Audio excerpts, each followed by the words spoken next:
I thought I was being clever. I told my husband Daniel that I'd won him a weekend trip with his friends, a little surprise gift. In reality, it was all a setup. I just wanted him out of the house so I could spend the weekend with someone else. But that one deceitful move turned into the biggest mistake of my life, because while I was busy lying, fate was preparing a punishment I would never forget. My name is Rachel, and for most of my marriage, I believed Daniel and I had the perfect life.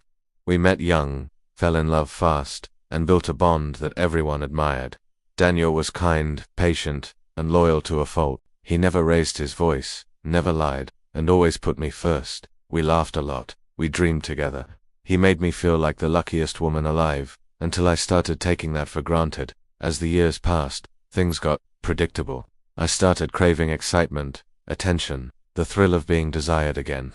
And then, one day, someone gave me that spark. A man who said all the right things, who made me feel alive again, even if it was all built on lies. That's when the plan began. Daniel had been exhausted from work lately, so I told him I'd booked him a surprise weekend trip with his buddies, all expenses paid. He smiled, kissed my forehead, and said, "You're too good to me." If only he knew. The moment he drove away, my heart was racing. Not with guilt, but with excitement. I told myself it was harmless, just one weekend to feel something new. That evening, the other man came over.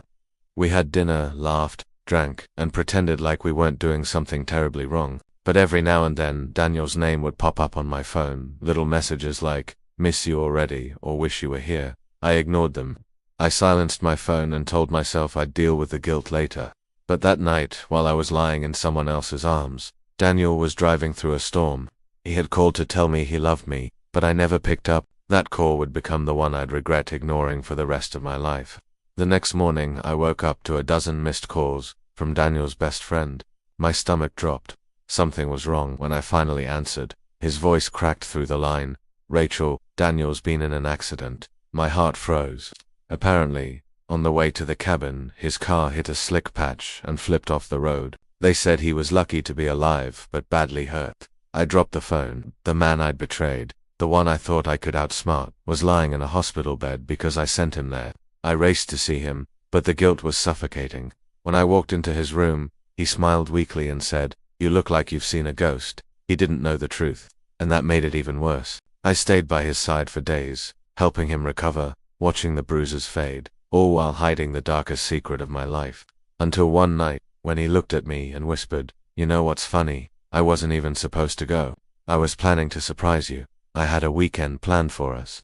That broke me completely. But here's where fate turned everything around. I couldn't live with the guilt anymore. I told the other man I never wanted to see him again, that he was nothing but a reminder of my weakness. He didn't take it well. He tried to blackmail me, threatening to tell Daniel everything. But instead of panicking, I did something unexpected. I confessed. I sat Daniel down and told him the truth. Every detail, the fake trip, the affair, the accident. He didn't say a word. He just stood there, silent, eyes full of disbelief. Then he whispered, "You didn't just break my trust. You broke the one person who would have done anything for you," and he walked out. But what I didn't know then was that my confession, my truth, would be the start of my own redemption. Because for the first time, I wasn't hiding. I focused on becoming better, not to win him back, but to make peace with myself. And months later, Daniel came by, not to reconcile, but to tell me he forgave me.